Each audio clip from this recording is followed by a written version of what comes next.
Hi everyone. तो ट्रून जे की इससे प्रीवियस वीडियो के अंदर हमने मेमोरी एलोकेशन मेथड तो पढ़ ली थी एंड मेमोरी एलोकेशन मेथड में हमने सिंगल कॉन्टिजियस मेमोरी एलोकेशन या मेमोरी मैनेजमेंट पढ़ लिया था। आज इस वीडियो के अंदर हम पढ़ने वाले मल्टीपल पार्टीशनिंग, ठीक है।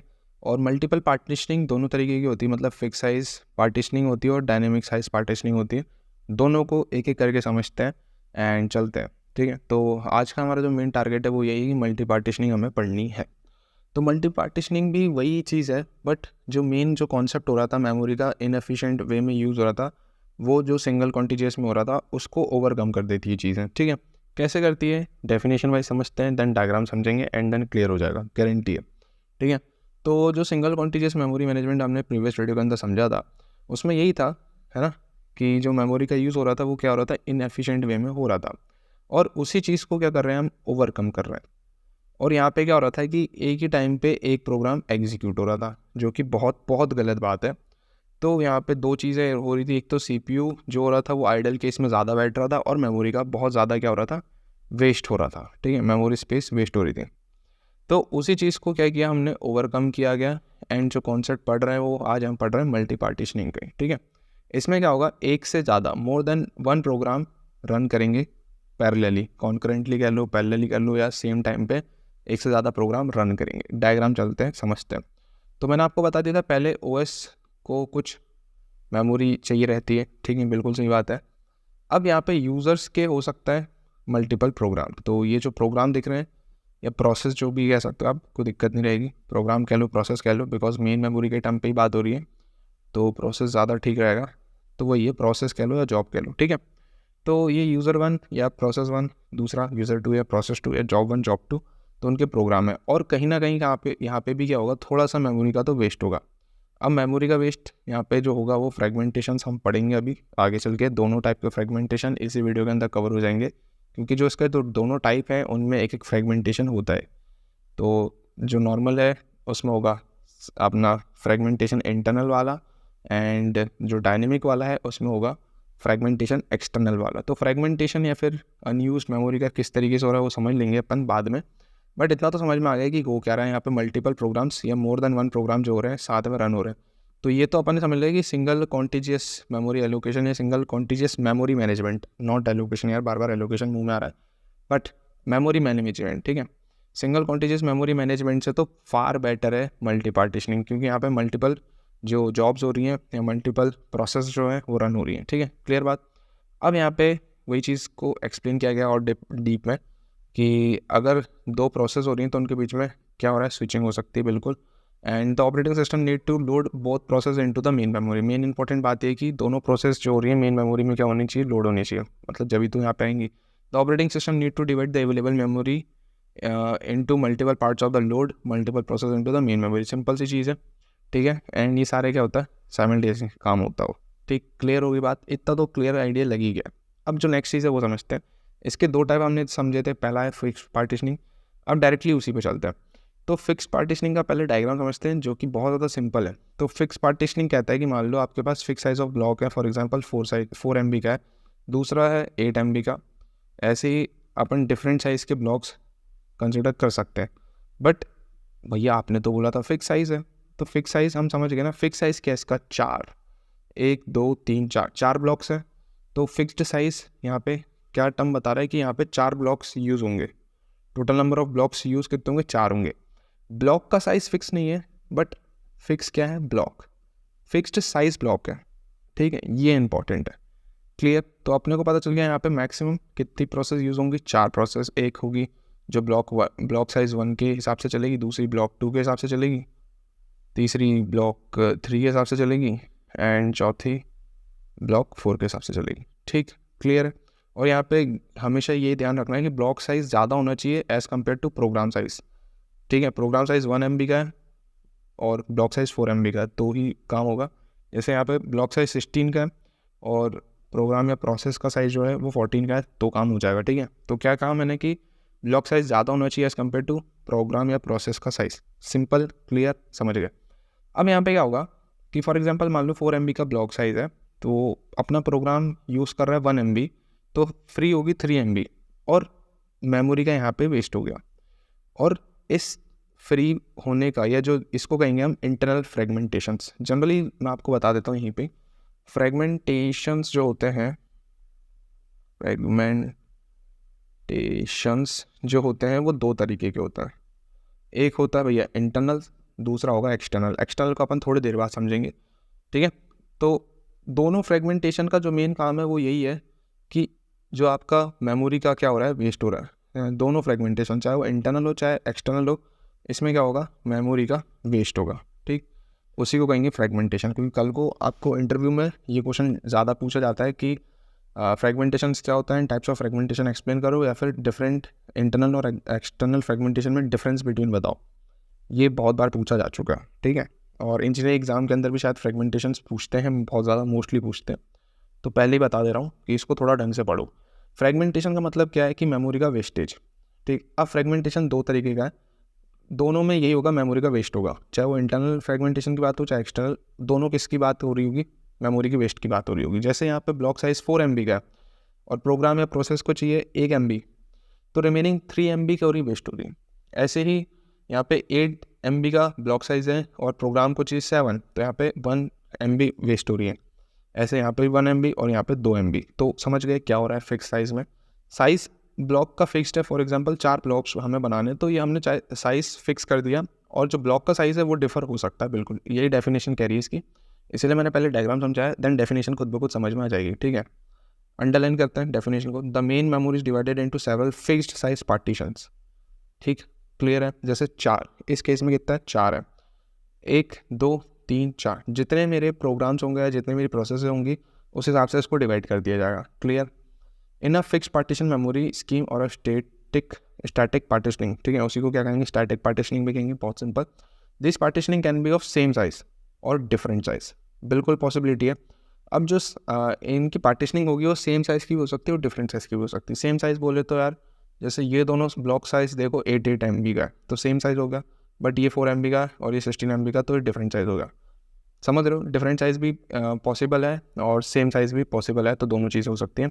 यहाँ पे क्या है, each partitioning can hold single process. तो जैसे अगर ये 4 MB का है ब्लॉक, तो यहाँ पे दो, ऐसा नहीं कि जो फ्री है ना, यहाँ पे मान लो एक और अपनी प्रोसेस आती है जिसको 3 MB चाहिए, मान लो, है ना, एक और ब्लॉक बनाते हैं और P5 अपन रखते हैं जिसको 3 MB चाहिए, तो वो यहाँ पे 3 MB इसको यूज़ नहीं कर सकती, बिकॉज ये एक ब्लॉक साइज पूरा फिक्स्ड हो चुका है P1 के लिए, ठीक है, क्लियर है। तो यहाँ पे लिखा है each partition can hold only a single process. भले आपके पास फ्री स्पेस बचा हो तब भी आप उसको नहीं दे सकते, इसी को कहेंगे इंटरनल फ्रेगमेंटेशन। आपके पास स्पेस है पर आप किसी और प्रोसेस को वो स्पेस नहीं दे सकते। मान लो मेरे पास एक प्रोसेस है P5, ठीक है, और इसको चाहिए 2 MB, इसको कितना चाहिए, 2 MB, बट मैं ये जो 3 MB का वेस्ट हो रहा है, मैं इसको P5 को, मैं इस पीछे चलता है, इसको P5 को सेलेक्ट करता है, तो मैं इस P5 को यहाँ नहीं दे सकता, इधर की 2 MB नहीं दे सकता, बिकॉज ये पूरा का पूरा P1 यूज़ करेगा। ये पूरा ब्लॉक को कौन यूज़ करेगा, इस पूरे पार्टीशन को कौन यूज़ करेगा, सिर्फ और सिर्फ P1 यूज़ करेगा, क्लियर है। अगर इसको 2 MB चाहिए तो मैं एक और नया साइज़ का फिक्स साइज़ का ब्लॉक बनाऊंगा एंड वहाँ पे उसको इस तरीके से असाइन कर दूंगा। वहाँ पे भी मेरा मेमोरी वेस्ट पॉसिबल है जिस तरीके से यहाँ पे हो रहा है, तो इसको कहेंगे इंटरनल फ्रेगमेंटेशन। इंटरनल फ्रेगमेंटेशन की आप डेफिनेशन मैं आपको एक बार बता देता हूँ। इंटरनल फ्रेगमेंटेशन इस तरीके का फ्रेगमेंटेशन टेक्निक है जिसमें कि यार आपके पास स्पेस तो है ना, फ्री स्पेस अवेलेबल है, एंड दूसरी प्रोसेस को वो स्पेस चाहिए बट वो नहीं ले पाएगी बिकॉज कि वो फिक्स्ड पार्टीशनिंग में काम कर रही है, ठीक है, क्लियर है बात। अगर P1 असाइन हो चुका है उसको, तो बाकी जितना भी मेमोरी वेस्ट हो रही होने दो, ये कहता है इंटरनल फ्रेगमेंटेशन, क्लियर। और ये डिग्री ऑफ मल्टी प्रोग्रामिंग को यूज़ कर रहा है बिकॉज यहाँ पे मल्टीपल प्रोग्राम्स या मल्टीपल प्रोसेसेस एग्जीक्यूट हो रही है, सिंपल। तो ये भैया फिक्स पार्टीशनिंग, ठीक है। अब फिक्स पार्टीशनिंग का ये जो इंटरनल फ्रेगमेंटेशन है ना, इसको हटा देता है, वो पार्ट है भैया अपना कौन सा, डायनेमिक पार्टीशनिंग, ठीक है। तो यही अपन जो दो चीज़ें सीखने वाले थे आज इस वीडियो के अंदर, तो फिक्स पार्टीशनिंग तो सीख ली, अब डायनेमिक पार्टीशनिंग कवर कर लेता है, ठीक, सिंपल लग रहा है ना। तो फिक्स पार्टीशनिंग का डिसएडवांटेज क्या है, इंटरनल फ्रेगमेंटेशन, जो कि मैंने आपको बताया। फ्रेगमेंटेशन में यही होता है, मेमोरी वेस्टेज की बात की जाती है। अपने पास मेमोरी है बट वो वेस्ट हो रही है, ठीक है। अपने पास मेमोरी है 3 MB की, बट P5 मान लो उसको यूज़ ही नहीं कर पा रहा है, तो वो कहलाएगी मेमोरी का वेस्टेज। और ये कौन सा मेमोरी वेस्टेज है? इंटरनल। ठीक, समझ गए कैसे इंटरनल। अब डायनेमिक में क्या होगा कि लगभग सेम ही है जो अपन ने अभी ऊपर फिक्स साइज में देखा था, फिक्स पार्टीशनिंग में देखा था, ठीक है, या फिर स्टैटिक में देखा था, लगभग सेम है। बट जो इंटरनल फ्रेगमेंटेशन है ना, उसको अपन कम कर देंगे यहाँ पे, ठीक है। तो dynamic partitioning was design to overcome, मतलब जो डिसएडवांटेज थे उसको हटाने की बात की गई इसमें। In dynamic partitioning scheme each process occupy only as much memory as they require. Clear, उसको जितनी मेमोरी चाहिए सिर्फ उतनी ही वो मेमोरी यूज़ करे, वेस्ट ना करे। भैया समझ में ना आया, समझ में नहीं आया। जैसे यहाँ पे 8 MB या 16, मान लो ये ब्लॉक साइज है 16 MB का और चाहिए सिर्फ 14 MB, तो 2 साइज उसका वेस्ट नहीं होने देंगे, इंटरनल फ्रेगमेंटेशन नहीं होने देंगे। इंटरनल फ्रेगमेंटेशन यही है ना कि जैसे 4 MB का है तो 1 MB यूज़ हो रही, बाकी 3 MB वेस्ट हो रही, तो इंटरनल फ्रेगमेंटेशन। ऐसे 16 MB का ब्लॉक साइज है, 14 यूज़ हो रहा है, 2 MB वेस्ट हो रही है, तो ये इंटरनल फ्रेगमेंटेशन है। तो डायनेमिक पार्टीशनिंग का यूज़ क्या किया जाता है कि जितनी मेमोरी उसको चाहिए, जिस प्रोग्राम को भी जितनी मेमोरी चाहिए उतना ही उसको एलोकेट हुआ। तो अगर इस हिसाब से अपन चलें तो ये क्या आएगा, जितनी प्रोसेस का साइज़ है, जितना ही प्रोग्राम का साइज़ है, उतना ही पार्टीशन का भी साइज़ होना चाहिए, है ना। जैसे यहाँ पे जो पार्टीशनिंग साइज़ था वो 16 था, यहाँ पे 8 था या 4 था, तो यहाँ पे इंटरनल फ्रेगमेंटेशन आप डायनेमिक पार्टीशनिंग के अंदर ओवरकम हो जाएगा इस तरीके से, ठीक है। क्लियर लग रहा है? बहुत सिंपल है। तो प्रोसेस को चाहिए 5 MB, फॉर एग्जांपल किसी प्रोसेस को चाहिए 5 MB, तो क्या करेगा, उतना ही साइज़ का पार्टीशन क्रिएट करेगा। यहाँ पे 8 MB का नहीं क्रिएट करेंगे अपन, 3 MB का वेस्ट नहीं करेंगे, ठीक है। एंड मान लो किसी को चाहिए 2 MB, तो सिर्फ 2 MB का ही नया पार्टीशन क्रिएट होगा, ठीक है। तो पार्टीशन सेकंड जो होगा 2 MB का होगा। ऐसे ही 3 MB चाहिए तो 3 MB का पार्टीशन, 4 MB चाहिए तो 4 MB का पार्टीशन। तो according to the process size partition size भी उसी पर डिपेंड करेगा, ठीक है। तो ये डायनेमिकली चेंज हो रहा है, बिल्कुल हो रहा है भैया, कभी 2 है, कभी 3 है, कभी 5 है, बिल्कुल सही चीज़ है। तो इस तरीके से पार्टीशन डायनेमिकली चेंज होती है प्रोसेस की साइज़ के अकॉर्डिंग। क्लियर, बात समझ में आ रही है? बहुत सिंपल है। बट अब यहाँ पे एक और चीज़ होती है which is called external fragmentation, ठीक है। इंटरनल फ्रेगमेंटेशन समझ गए कि यार जो ब्लॉक का साइज़ है या पार्टीशन का साइज़ है उसमें जितना भी वेस्ट हो रहा है मेमोरी, उसको कहेंगे इंटरनल फ्रेगमेंटेशन। एक्सटर्नल फ्रेगमेंटेशन में आपको समझाता हूँ क्या होता है। इसको थोड़ा सा जूम करते हैं बिकॉज अपना अब यही पढ़ना बच गया और यहाँ पे ख़त्म हो जाएगा ये पार्ट, ठीक है। तो मान लो अपने पास यही सारी प्रोसेसेस हैं, P1 P2 P3 P4। P1 को एलोकेट हो गया, यहाँ पे 5 MB चाहिए थी, 5 MB इसको मिल गई, ठीक है। तो P1 हो गया 5 MB, ठीक है। और P1 ख़त्म, P1 का काम पूरा ख़त्म हो गया। अब ये जो 5 MB है वो फ्री हो गई क्योंकि P1 क्या हो गया, कंप्लीट हो गया।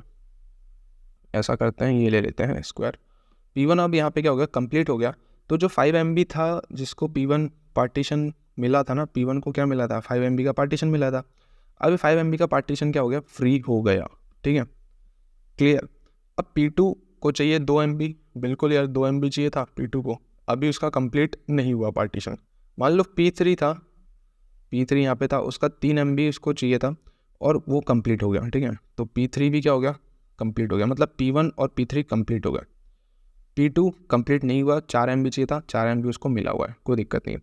P2 P4 कंप्लीट नहीं हुआ, P1 P3 कंप्लीट हो गया। तो यहाँ पे जो 5 MB वो फ्री हो गई P1 की, और 3 MB जो पार्टीशन था वो भी कंप्लीट हो गया P3 का। अब मेरे पास एक नई प्रोसेस आती है जिसका नाम है P5 एंड उसको चाहिए 8 MB, जो कि ठीक है भाई बिल्कुल। और मेरे पास बच कितनी रही है, 5 और 3 8 MB मेरे पास फ्री है।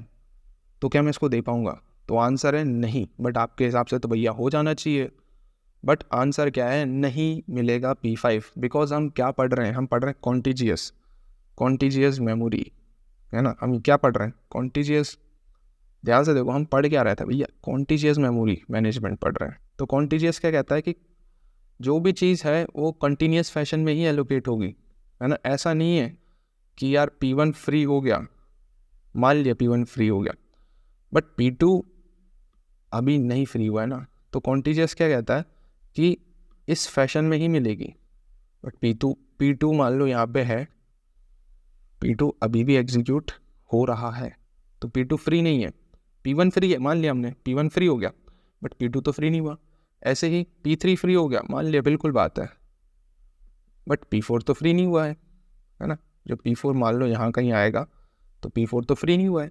तो ये कॉन्टीन्यूस वाला पार्ट है, सो दैट्स वाई ये फ्री है, ये फ्री है, बट हम तब भी जो P5 आएगा उनको ये और ये एलोकेट नहीं करवा पाएंगे, तो इसको कहेंगे एक्सटर्नल फ्रेगमेंटेशन। मैंने आपको पहले कह दिया था फ्रेगमेंटेशन का मतलब क्या होता है, मेमोरी का वेस्ट होता है। तो यहाँ पे भी मेमोरी वेस्ट हो रही है। ध्यान से देखो, ये जो 5 MB है अपने पास है ये ऑलरेडी, बट ये वेस्ट हो गई। ये 3 MB भी वेस्ट हो गई, अपने पास टोटल 8 MB वेस्ट हो गई है। और जो नया प्रोसेस है उसको 8 MB चाहिए, हम उसको नहीं दे पाएंगे बिकॉज ये कॉन्टीजियस फैशन में फ्री नहीं है। अगर ये भी फ्री हो जाता तो हम दे देते, बट ये कॉन्टीजियस फैशन में फ्री नहीं है। सो इस टाइप की जो फ्रेगमेंटेशन होगी उसको कहेंगे एक्सटर्नल फ्रेगमेंटेशन। क्लियर है बात समझ में आ रही कि डायनेमिक पार्टीशनिंग में क्या हो रहा था और फिक्स्ड पार्टीशनिंग में क्या हो रहा था। तो फिक्स्ड पार्टीशनिंग में जो चीज़ होंगी उसको कहेंगे इंटरनल फ्रेगमेंटेशन। यहाँ पे जो ब्लॉक साइज़ है या जो पार्टीशनल साइज़ है वो प्रोसेस साइज़ के इक्वल नहीं होता है, जब भी तो यहाँ पे इंटरनल फ्रेगमेंटेशन होती है, ठीक है। बट डायनेमिक पार्टीशनिंग के अंदर क्या होगा कि जो भी अपना प्रोसेस या फिर जो भी प्रोसेस का साइज़ है वही अपना पार्टीशन का साइज़ होगा। जैसे 5 MB प्रोसेस किसी प्रोसेस को 5 MB चाहिए, तो पार्टीशन भी उसका 5 MB ही होना है। बट इस केस में क्या हो सकती है, एक्सटर्नल फ्रेगमेंटेशन हो सकती है। कैसे? ऐसे। ठीक, क्लियर होगी बात। तो इसका जो मेन डिसएडवांटेज है वो यही हुआ, एक्सटर्नल फ्रेगमेंटेशन। और एडवांटेज ये है कि इंटरनल फ्रेगमेंटेशन को ये ओवरकम कर देता है। तो आई थिंक ये जो कॉन्सेप्ट है वो 100% क्लियर हो गया होगा। बहुत ही डिटेलिंग में मैंने आपको समझा दिया। अब इसके बाद जो नेक्स्ट चीज़ है वो ये वाली है, जो कि बहुत बहुत ज़्यादा इंपॉर्टेंट है। हालांकि ये भी मैंने आपको पहले बता दिया इंपॉर्टेंट है। इसके अंदर जो क्वेश्चन पूछा है कि आ सकता है, वो क्वेश्चन 2 तरीके का बन सकता है। एक तो भाई डिफरेंस बिटवीन फ्रेगमेंटेशंस, है ना, कि दोनों टाइप फ्रेगमेंटेशंस क्या होता है एंड दोनों टाइप्स के डिफरेंस, मतलब इंटरनल और एक्सटर्नल। तो आपको फिक्स्ड और पार्टीशनिंग साइज भी पता होना चाहिए, तो आप बता पाओगे तभी। दूसरी चीज़, आपको इन दोनों के बीच में पूछ सकता है कि होता क्या है दोनों में, है ना। मल्टी पार्टीशनिंग में क्या होगा, मल्टीपल प्रोसेसेस या मल्टीपल प्रोग्राम्स रन किए जा सकते हैं। और सिंगल पार्टीशनिंग में, सिंगल कॉन्टिजियस मेमोरी मैनेजमेंट क्या होगा, ओनली सिंगल प्रोग्राम या ओनली सिंगल प्रोसेस ही एग्जीक्यूट होगी। क्लियर है, उसी को मेमोरी मिलेगी। क्लियर है, तो आई थिंक बात समझ में आ गई एंड मैं होप कर रहा हूँ कि ये वीडियो समझ में आ गया है। तो मिलते हैं नेक्स्ट वीडियो के साथ। बाय।